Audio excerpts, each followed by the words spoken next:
Life not easy में आपका स्वागत है। लाइफ नॉट इजी को सब्सक्राइब कीजिए, बगल में दिए बेल आइकन को दबा दीजिए। इससे आने वाली वीडियोस की नोटिफिकेशन आपको मिल जाएंगे। इसका कोई चार्ज नहीं कटता। जय बालाजी महाराज। दोस्तों, कैसे हैं आप सभी लोग? उम्मीद करती हूँ आप सभी लोग सुरक्षित होंगे, घर पर होंगे। तो आज हम लोग बात करेंगे वृद्धि और विकास की। तो जैसे कि आप सभी लोग जानते हैं कि वृद्धि और विकास का जो का प्रक्रिया होती है वो होता है बढ़ना। ठीक है, वृद्धि भी बढ़ना होता है और विकास भी बढ़ना होता है। तो हम जैसे कह सकते हैं किसी चीज़ का विकास हो रहा है तो मतलब कि वो बढ़ रहा है, या हम कह सकते हैं वृद्धि हो रही तो यानी कि वो बढ़ रही है। मगर इन दोनों का जो मनुष्य या बच्चों पे होता है विकास और वृद्धि, तो उनका दोनों का अलग अलग स्टेटस होता है, मतलब कि अलग अलग परिवर्तन होता है उन दोनों में। कैसे? आज मैं इसी बारे में आपसे बात करूंगी कि वृद्धि में और विकास में क्या डिफरेंसेस होते हैं। तो जो वृद्धि है, फर्स्ट ऑफ ऑल हम वृद्धि की बात करेंगे। तो वृद्धि जो है कि वो बच्चे में होती है एक उम्र तक। ठीक है, एक उम्र के साथ वृद्धि होना बंद हो जाता है। तो वृद्धि की जो प्रक्रिया है वो निरंतर चलने वाली प्रक्रिया नहीं है, मतलब कि वो एक उम्र में आकर बंद खत्म हो जाती है, वृद्धि होना बंद हो जाता है। ठीक है, वृद्धि शारीरिक रूप से परिवर्तन जो होता है हमारे जो शारीरिक रचनाओं का परिवर्तन होता है उसे हम वृद्धि कहते हैं। मतलब कि जैसे कि हमारा लंबा होना, छोटा होना, मोटा होना, पतला होना, हमारा गोरा होना, काला होना, ये सब हमारा एक शारीरिक परिवर्तन होता है। तो ये वृद्धि होती है। ठीक है, जो परिवर्तन हमारे शरीर में देखा जाता है, शारीरिक रचना में देखा जाता है, वो वृद्धि में आप देख सकते हैं कि वृद्धि जो है वो वंशानुक्रम और वातावरण अनुसार होती है। तो वंशानुक्रम कैसे? देखा आपने कितने बार देखा होगा कि लोग कहते हैं कि अरे ये तो अपनी नानी पे गया है, कोई कहता है अपने मामा पे गया है, कोई कहता है अपने पापा पे गया है।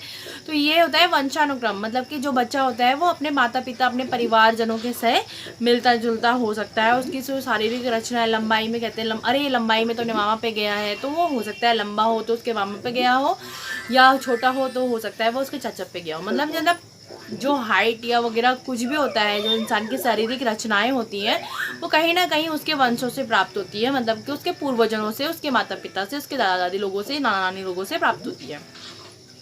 अब वातावरण, मतलब कि वातावरण का भी प्रभाव पड़ता है। ऐसा नहीं कह सकते हैं कि वंशानुक्रमी होता है, हो सकता है कि वातावरण ही हो। तो अब जैसे कोई बाहर विदेश में रहने वाला है, तो आपने देखा होगा विदेश में कई बार लोगों के पेरेंट्स के बच्चे होते हैं, तो उनके कई कई बार उनके जो बाल होते हैं, उनका जो कलर होता है, तो वो उस अनुसार होता है, मतलब कि वहाँ के वातावरण के अनुसार होता है। कुछ पहाड़ों में होते हैं तो पहाड़ों के हिसाब से होते हैं, तो कहते हैं अरे तो पहाड़ी लग रहा है, कोई कहता है तो अरे तुम तो बिहार के लग रहे हो, इस टाइप का होता है ना।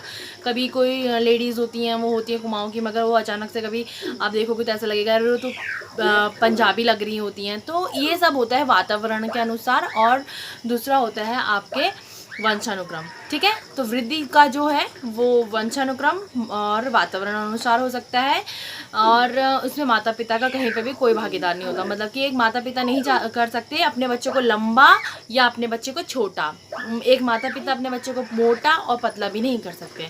तो वृद्धि में माता पिता कहीं पे भी भागीदारी नहीं होते हैं। वृद्धि जो है वो एक उम्र में आके रुक जाती है। जैसे कि मैंने आपको पहले बताया कि वृद्धि की जो एक उम्र होती है वो 20, 21, 22 साल तक जो होती है वो होती है, दिखती है मतलब। और हो सकता है 25 साल तक वृद्धि हो, तो वो बहुत धीमी गति से होती है। ठीक है, मगर बच्चों में ये जो बच्चे होते हैं, छोटे बच्चे होते हैं, इनमें तीव्र गति से दिखती है, क्योंकि वो छोटे होते हैं, उन्हें बड़े बड़े होते होते हम कहते हैं अरे लंबा हो रहा है, पतला हो रहा है। देखो ऐसे तरीके से ना चेंजेस होते रहते हैं बच्चों में। तो ये शारीरिक वृद्धि जो होती है वो शरीर के थ्रू, मतलब हम देख सकते हैं ये वृद्धि होती है। ठीक है, विकास नहीं होता है, ये वृद्धि होती है। अब हम बात करते हैं विकास की। तो विकास में जो है कि संपूर्ण रूप से परिवार भागीदार है। कैसे? जो विकास है वो गर्भावस्था से प्रारंभ होकर हमारे प्रौढ़ अवस्था के बाद, मतलब कि वृद्धावस्था, और हो सकता है कि वृद्धावस्था के बाद मृत्यु काल तक ये जो है विकास की प्रक्रिया होती है। तो विकास की प्रक्रिया कैसे होती है? क्या है विकास? जो आपकी कार्य कौशलता होती है। ठीक है, संवेगात्मक भाव होते हैं, भावनात्मक होते हैं, ये सब विकास है। सामाजिक विकास, जो भी आपका ये समाज के प्रति उठना बैठना, अपना व्यवहार व्यक्त करना, ये सब एक तरीके से व्यवहार विकास है। तो इन सब का विकास जो हम करते हैं अपने बच्चों में, तो वो उसमें हम भागीदार होते हैं। हमारे बच्चे का व्यवहार अगर बाहर वालों के लिए अच्छा नहीं है तो हम कहेंगे कि इसका व्यवहार अच्छा नहीं है, ये गलत गंदा बच्चा है, गलत बेबी है, इसके साथ नहीं बोलना है या अपने बच्चों को नहीं भेजना है। अगर उनका व्यवहार उनके प्रति अच्छा है, बुद्धिमान है, वो उनके बच्चों के साथ अच्छे से रहता है, बातचीत करता है, तो उसका विकास अच्छे से हुआ है, वो अच्छा बच्चा है। तो हम लोगों को क्या होता है कि हमें बच्चों के जो जिस चीज़ पे काम करना होता है वो उनके विकास के लिए ही काम करना होता है। मतलब कि हम कहते हैं कि इसका जो डेवलपमेंट हो रहा है, आपने अधिकतर सुना होगा मानसिक विकास, शारीरिक विकास, ये सब विकास हम कर सकते हैं अपने बच्चों में। तो इन विकासों के लिए ही जो ये हम टीचर्स होते हैं, प्राइमरी स्कूल्स होते हैं या प्री स्कूल्स होते हैं, इनमें जो टीचर्स विकास करते हैं, डेवलपमेंट करते हैं, एक्टिविटीज़ करवाते हैं, तो वो इन विकास के लिए ही करवाई जाती हैं। तो एक्टिविटीज़ एक तरफ से बहुत ज़्यादा सहयोगी होती हैं विकास के लिए। तो इसीलिए विकास क्या होता है, निरंतर चलने वाली प्रक्रिया है। इसे हम अपने बच्चों को देते हैं। माता पिता अपने बच्चों को विकास घर से ही प्रारंभ कराते हैं। मतलब कि जो बच्चा होता है उसके वो माता के गर्भ से ही विकास करता है। क्या आपने सुना होगा कि जब एक लेडीज़ प्रेग्नेंट होती है तो लोग उनसे बोलते हैं कि मैम या बेटा ऐसा करा करो, रामायण पढ़ा करो, गीता पढ़ा करो, मंत्र जाप किया करो, अच्छे अच्छे विचारों को आप अपनाओ। क्यों? क्योंकि उस समय हमारा बेबी उन सब चीज़ों को एहसास कर रहा होता है, सीख रहा होता है। कहीं ना कहीं बच्चे पे उन सब बातों का इफ़ेक्ट पड़ता है, तो वो विकास की प्रक्रिया में देखा जाता है। अगर आपने देखा होगा कि अगर आप कोई लेडीज़ बहुत ज़्यादा तनाव में रहती है, खाना पीना सही से नहीं खाती है, तो उनका बच्चा जो होता है वो बहुत कमज़ोर होता है। और कई बच्चे तो चिड़चिड़े होते हैं बचपन से ही। तो ये सब विकास के लिए होता है। तो विकास जो है हमारे थ्रू होता है, हम करते हैं अपने बच्चों में विकास। सबसे पहले तो परिवार सबसे पहले उसमें भागीदार होता है बच्चे के विकास के लिए, उसके अच्छे विकास के लिए। उसके बुरे विकास के लिए कौन जिम्मेदार होता है? सबसे पहले उसके माता पिता जिम्मेदार होते हैं, उसके परिवार के सदस्य जिम्मेदार होते हैं। तो हम आज जो भी बात बोलेंगे वो है विकास, क्योंकि विकास एक निरंतर चलने वाली प्रक्रिया है। वृद्धि में हम लोग कुछ नहीं कर सकते हैं। वृद्धि जो है वो उसके वंशानुक्रम और वातावरण अनुसार होगी। वृद्धि जैसा बच्चे ने बढ़ना है वो बढ़ेगा, जैसा उसको लंबा होना है लंबा होगा, जिससे उसको छोटा होना है छोटा होगा। मगर जो उसका विकास है, हमें सिर्फ और सिर्फ हमारा पूरा फोकस बच्चे के विकास में होना है। तो इसीलिए मैं विकास से आज संबंधित पूरा टॉपिक लेके आई हूँ। तो विकास कैसे, कब और कैसे, हम कहाँ पर किस तरीके की चीज़ें कर करके अपने बच्चों का विकास कर सकते हैं, आज हम इस बारे में बात। तो बहुत सारे इसके क्रम हैं जिन में बच्चों के संग हमें काम करना है। तो बच्चे को सबसे पहले हम बच्चे का जो ग्रॉस मोटर स्किल्स है, फाइन मोटर स्किल्स है, फिजिकल डेवलपमेंट है और सोशली डेवलपमेंट्स है और भावनात्मक विकास है, मतलब इमोशनल डेवलपमेंट। तो ये सब बच्चों के अंदर हमें विकसित करने होते हैं। तो इनकी एक फाइन मोटर स्किल्स में आप देखेंगे कि बच्चे की जो हथेली है, हाथ, फिंगर्स और उसकी आँख, मतलब कि जो बच्चा काम करता है वो फिंगर्स, हाथ और आँखों के थ्रू करता है, ठीक है। तो उसमें fine motor skill. Gross motor skills में क्या है, जैसे फाइन मोटर स्किल्स में आता है लिखना, कोई चीज़ को सिलेक्ट करना, कलेक्ट करना, जो हाथ और फिंगर के हाथ से सहायता से हो रहा है और आँखों से हो रहा है, ठीक है, ये होता है। ग्रॉस मोटर स्किल्स क्या है, ग्रॉस मोटर सकल मोटर स्किल्स है। इसमें बच्चे का दौड़ना, भागना, उठना, खेलना, कूदना, खाना पीना, सोना, सब कुछ शामिल होता है, ठीक है। बच्चा सही से चल रहा है नहीं चल रहा है, बच्चा सही से कूद रहा है नहीं कूद रहा है, बच्चा सही से बैठ पाता है नहीं पाता है, बच्चे की गर्दन संभलती है नहीं संभलती, ये ऐसे ग्रॉस मोटर स्किल्स, ठीक है। फिजिकल डेवलपमेंट्स क्या है, जो शारीरिक विकास है, मतलब कि बच्चे का जो विकास है वो उसके आप जब बच्चा 2-3 महीने का होता है तब से ही देख सकते हैं। मतलब कि जब बच्चा 3 महीने का होता है तो वो पलटने लगता है, ठीक है। फिर वो कुछ महीने बाद पेट के सहारे गर्दन को संभाल लेता है, मतलब कि आप उसको लेटाओगे तो उसकी गर्दन ऐसे उचकी रहेगी। फिर वो धीरे धीरे अपना बैठना सीखता है, फिर वो धीरे धीरे चलना, घुटने के बल चलना सीखता है। फिर वो मतलब हल्का फुल्का रेंगता भी है बच्चा, तो रेंगता है, फिर उसके बाद वो घुटनों पे चलता है, फिर वो धीरे धीरे किसी चीज़ के सहारे से खड़ा होता है और फिर वो चलने लगता है। तो ये शारीरिक विकास होता है। तो बच्चे में ये सब कुछ एक प्रक्रिया महीने भर होकर वो एक प्रॉपर तरीके से इसका शारीरिक विकास होता है। तो हमें इस पर भी काम करना होता है कि ऐसा तो नहीं है कि आपके बिना सहारे बच्चा खड़ा हो जाएगा, बिना सहारे अब वो रेंगने लगेगा, ऐसा नहीं है। हमें भी थोड़ा बहुत बच्चे का सहयोग करना होता है। जैसे कि अब बच्चा है, चल रहा है, चलना शुरू सीख रहा है, तो उसको हम लोग क्या करते हैं, किसी दीवार के सहारे खड़ा कर देते हैं, कभी कोई पेरेंट्स वॉकर दे देते हैं, कोई पेरेंट्स बेड के सहारे खड़ा कर देते हैं, मेज के सहारे खड़ा कर देते हैं। वो धीरे धीरे धीरे धीरे अपना स्टेप बाय स्टेप चलना शुरू करता है, ठीक है।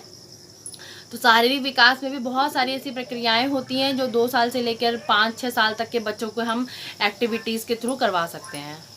अब बात करते हैं हम लैंग्वेज डेवलपमेंट, मतलब कि भाषा का विकास। भाषा का विकास कैसे होता है, आपने देखा होगा जब बच्चा छोटा होता है, 2-3 महीने का भी होता है, चाहे 1 महीने का भी होता है, तो वो जब आप बात करते हैं तो हाँ इस तरीके की प्रतिक्रिया देता है। मतलब कि बच्चा उस समय से ही बोलना स्टार्ट कर देता है, मगर शब्दों में शब्द उसके जो 1-2 शब्द आते हैं वो 2 साल 1 साल के, कुछ बच्चों में 1-1.5 साल में ही देखा जाता है कि वो 1-2 शब्द को बोलना लग गया है। फिर 2-3 साल तक वो आपके 2-3 शब्दों को जोड़कर बोलता है। 5 साल तक नॉर्मली बच्चे के पास बहुत सारे शब्दों का भंडार होता है। तो इन कई बच्चे जो होते हैं, जो जैसे कि जिनका मानसिक विकास नहीं हो पाता है, जो थोड़ा सा लो होते हैं बच्चे, वो धीरे धीरे बहुत कम प्रोसेसिंग में चलता है, उनका विकास बहुत स्लो चलता है। तो उन बच्चों के लिए ये इस तरीके की विकास की प्रक्रिया करा सकते हैं। वैसे नॉर्मली जो भाषा का विकास है उसके लिए सभी बच्चों के लिए हम कुछ ना कुछ करते हैं। जैसे कि बच्चा नहीं बोल पा रहा है तो हम बच्चे के संग बोलना रिपीट करते हैं, जैसे कि बोलो मम्मा, बोलो मम्मा, बेटा बोलो मम्मा, नहीं। और फिर जैसे हम उसको कलर्स बता रहे हैं, वो pink colour, red colour, green colour, आप भी बोलो, चलो जल्दी बोलो, ऐसे बोलते हैं ना। तो ये सब होता है भाषा का विकास, तो इसीलिए कहते हैं लैंग्वेज डेवलपमेंट। लैंग्वेज डेवलपमेंट में जब हम इस तरीके से बोलते हैं, जैसे कि मैंने बताया कि बोलो बोलो, तो ये जागरूक करना होता है बच्चे को, ठीक है। तो जैसे आप स्कूल में लैंग्वेज डेवलपमेंट करवाया जाता है, पेरेंट्स भी करवाते हैं छोटे से लेके, जब वो स्कूल जाने लगता है तो उनको बच्चों के संग बैठाया जाता है समूह में, और उनको एक बच्चे को, ऐसा तो नहीं है कि एक बच्चे को कहानी सुना रहे हैं, सुनाएंगे तो सभी को सुनाएंगे। अच्छा, तो क्या कहा शेर ने चूहे से, तो बच्चे वहाँ से रिपीट करते हैं।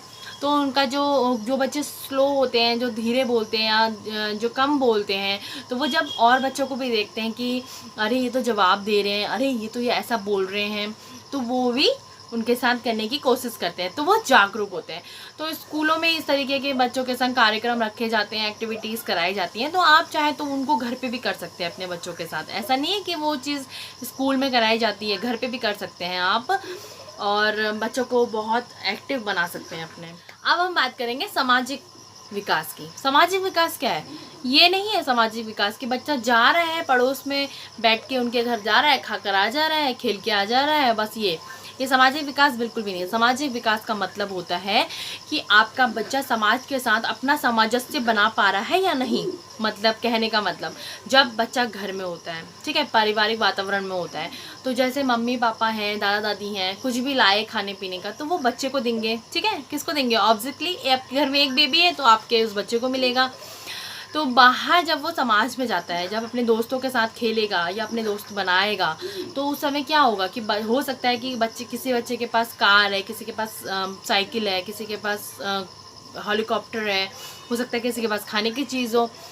तो वहाँ पर बच्चे को अपना जो व्यवहार बनाना होता है कि लो तुम मेरा लो और तुम मुझे अपना दो। तो इस तरीके की जो ये वातावरण बच्चा बनाता है, तो ये सामाजिक विकास में आता है। मतलब कब बच्चे का समूह में एक साथ बैठकर खेलना और अपना एक वातावरण बनाना, बच्चों के संग मेल जोल रखना, मेल भाव रखना, और अपने गुरु जैसे अब टीचर्स हैं, स्कूल जा रहा है बच्चा, ठीक है, अब टीचर्स वहाँ पे 10 बच्चे हैं, ठीक, टीचर्स ने बस हो सकता है कि कुछ खेलने के लिए दिया हो, तो स्टार्टिंग में टीचर जब बांटना शुरू करेगा तो हो सकता है आपका बच्चे का नंबर तीसरा हो सकता है चौथा हो। तो वहाँ पे क्या होता है ना, कई बच्चे ज़िद्दी होते हैं, अगर उन्हें पहले नहीं मिलता तो वो नहीं लेते हैं। तो हमारा जो बच्चों का सामाजिक विकास है वो हमें घर से ही करवाना है, ये चीज़ हमें सिखाना है उन्हें।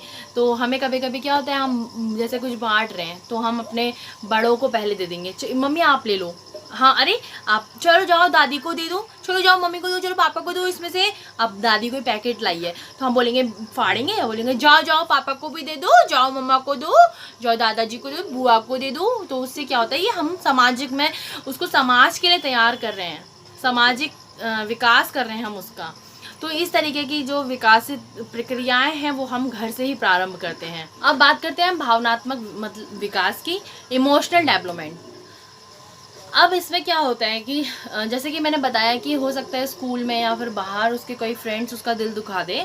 जैसे कि मान लीजिए कोई दोस्त है, दो बच्चे आपस में खेल रहे हैं, उन दोनों का बहुत अच्छा बॉन्डिंग है, मतलब जोड़ है, जुड़ाव है, एक दूसरे से बहुत अच्छी मित्रता है, और आपका बच्चा उनके साथ खेलने गया, हो सकता है वो आपके बच्चे को एक्सेप्ट ना करें, वो आपके बच्चे के साथ ना खेलें, तो उस समय आपके बच्चे के अंदर ये भावना आएगी कि ये मेरे से ऐसा बोल रहा है या मेरे से इसने ऐसा बोला। तो वहाँ पे हो सकता है आपका बच्चा बुरा मान जाए, रो जाए, दुख हो जाए, तो कुछ भी हो सकता है। तो ये जो भावनाएं आती हैं उसके मन में, ईर्ष्या की, प्रेम की, घृणा की, इनको हमें संतुलन बनाना होता है। इनका जो संतुलन हम घर से इनको विकसित करते हैं, मतलब कि हम सिखाते हैं कि जब आप उनसे अपना सामान देंगे तभी तो वो आपसे बोलेंगे, तभी तो वो भी आपके साथ खेलेंगे। ऐसे नहीं करते हैं, कोई बात नहीं, आपसे नहीं बोला तो क्या हुआ, आप जाओ, आप फिर से उनके साथ बोलो कि मैं भी अपना सामान लाया हूँ, आपको दूंगा, आप मेरे साथ खेल लो। इस तरीके से हम बच्चों को सिखाते हैं।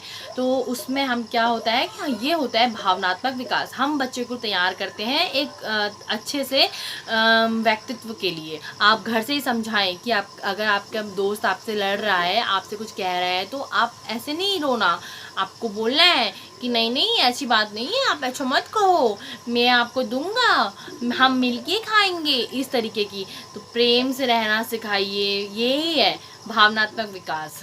तो ये जो भी विकास होते हैं ये सब जिस प्रकार का भी विकास हुआ, संवेगात्मक, भावनात्मक, शारीरिक, सामाजिक, व्यक्तिगत, ये सभी आपको अपने बच्चे में डेवलप करने होते हैं। ये कैसे होते हैं, ऐसे चुटकी बजाए तो नहीं होते हैं। आपको अपने बच्चे को सिखाना, समझाना, पढ़ाना, सिखाना सब कुछ पड़ता है। तो आप ये सब करने के लिए ही आपको बहुत सारी एक्टिविटीज़ की सहारा लेना चाहिए, जैसे कि कहानियों का सहारा लेना चाहिए, कविताओं का सहारा लेना चाहिए, थोड़ा सा प्ले मतलब खेल के साथ साथ आप बच्चे को ये सिखा सकती हैं, सामाजिक विकास और भावनात्मक विकास। और परिवार में किसी भी चीज़ को लेकर आप ये एक्टिविटीज़ करवा कर उसको विकास करते हो। तो एक्टिविटीज़ जो होती हैं वो कहीं ना कहीं एक विकास के लिए बहुत सहायक है। तो आज का ब्लॉग उम्मीद करती हूँ आप लोगों को पसंद आया होगा और मेरे द्वारा बताई गई जानकारी आप लोगों को समझ में आई होगी। अगर आप लोगों को आज का ब्लॉग पसंद आया तो please like, share and subscribe करना बिल्कुल भी ना भूलें। कमेंट्स तो बिल्कुल ज़रूर करें आप।